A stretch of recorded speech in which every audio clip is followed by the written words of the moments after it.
It's the English beat. Can only mean one thing. Tony Messenger, St. Louis Post-Dispatch columnist, KTRS contributor. Good morning, Tony Messenger. Good morning, McGraw. How are you? Good.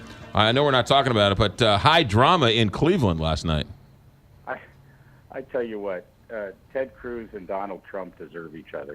they're just two peas in a pod in a variety of different ways. I find it funny, although I was talking to a good friend of mine, a lifelong Republican, who works in the political business yesterday, and like many lifelong Republicans who consider themselves relatively normal people, he's just beside himself over what's happening in Cleveland, over what's happening in his party. He's dumbfounded by the whole thing, and really wondering, what's next for the Republican Party and for people who consider themselves traditional small government Republicans, because this isn't their party, and they're going to have to decide whether they take it back after the election, or they start a new party, because that's the real story with what's going on in the Republican Party. Donald Trump's going to lose the election, and then the question is, what does the party do to heal itself or remake itself? Tony, I got to stop you there. I don't think Donald Trump losing the election is a guarantee. I still think I can't imagine an America where that man is. No. That's not the question you're asking or saying. He's only, with all the mistakes he's made and all the infighting and everything else, he's only a few percentage points behind Hillary in the general election polls. Now I know states are different and everything else. That's the wrong way to look at a presidential vote. When you look at a presidential vote, you have to look at the electoral votes, and so you have to look at the key states, and the map lays itself out where it's almost impossible for him to win enough electoral votes to become the president. And I think when we see what we saw here in Cleveland, and that continues to November, the only question really for the presidential race, as I see it, is,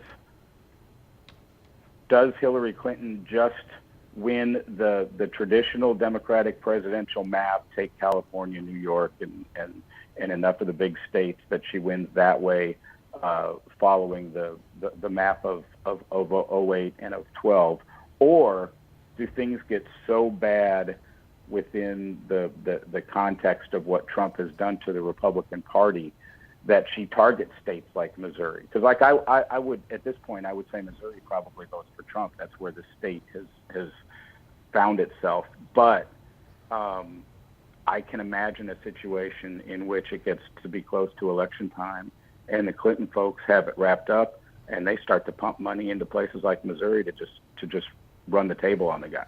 We'll wait and see. And that would be interesting. That would be interesting to see. We will wait and talk about that. We have plenty of time to talk about that. I want to touch on your column. I want to touch on your column because I think you touched on something that is sort of not really talked about. Living in South City myself for years, we knew there was an arsonist problem. We knew these buildings would go up in flame. That really nice apartment complex on Grand in the South Grand area went up.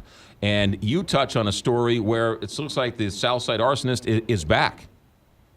Well, and I don't know, and I was careful because I wasn't able to get a heck of a lot out of law enforcement on it. But there are clearly some arsons taking place in the South Side, and the people that I talked to, whose buildings, the two buildings that I focused on, one was a small shotgun type residential place, and one was a larger building that a developer was going to turn into a restaurant.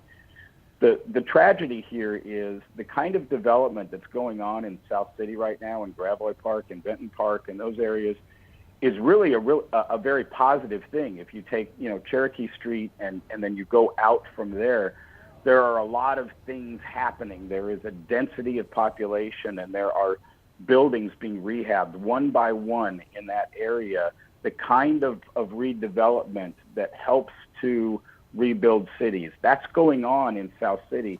And South City has this great density. There are neighborhoods in South City that rival similar type neighborhoods in Chicago. That's the positive thing of what's going on in our community. But when you have these fires and they're in vacant buildings that don't have insurance, because the insurance for a vacant building just isn't worth the cost, then you don't really have much of an investigation, because there's no insurance company pushing the fire marshal to say, hey, what's going on here? And so you have these arsons continue, and now all of a sudden you have these blocks that were looking like potential remodel success stories, and they've got this burned out hull of a building that's going to attract even more vandals and, maybe become a drug house or something else. And so the people that I talk to in South City, and I've never lived down there, but I've spent a lot of time down there recently, they're right on this precipice. They think so many good things are happening in that area, and there's such potential for growth, especially if we are successful building the North-South Metrolink line that Mayor Slay's talking about. But then you have these arsons, and there's some crime that is going on down there as well. And so there's this real fear that all of the positive things going on in that community that could help fuel an economic rebirth in an important part of the city might stall because of arsons and crime. The arsonists, if they're one, a couple, or they're just indiscriminately have no connection to one or the other, but it seems like they're targeted. It seems like they hit developments just as they're about to come online. It seems like it always seems to happen at just the worst time for a developer developing a big, small, or medium-sized product. Well, and that's exactly what happened in both of these cases. In one case, the gentleman who owns the residential place that was burned, this was a really attractive little shotgun home next to a couple of others that had been rehabbed. He's rehabbing it completely on his own, spending all of his time. He's got a regular day job, spending all of his free time rehabbing the thing, and was really making progress on it. And then boom, and now it's nothing. And now it's a hole in the ground. And this isn't a guy that's got a whole lot of money to just, immediately clean it up or start over. And same with the other place that I talked about, where a company called Southside Spaces was going to turn this into a restaurant. I mean, this is a development company, but it's a development company that does small buildings, one at a time kind of deal. And now the amount of money that it's going to cost to clean up that property, which they'll have to do to be responsible neighbors, is money that was going to go into investment, and now it's thrown away basically. Yeah. And so that it slows down. It's a one of those things where it builds, the negativity builds on each other, because not only do you have the fire, but then you have hundreds of thousands of dollars that would have gone into investment that has to go into cleaning up and tearing down this 125-year-old beautiful brick building.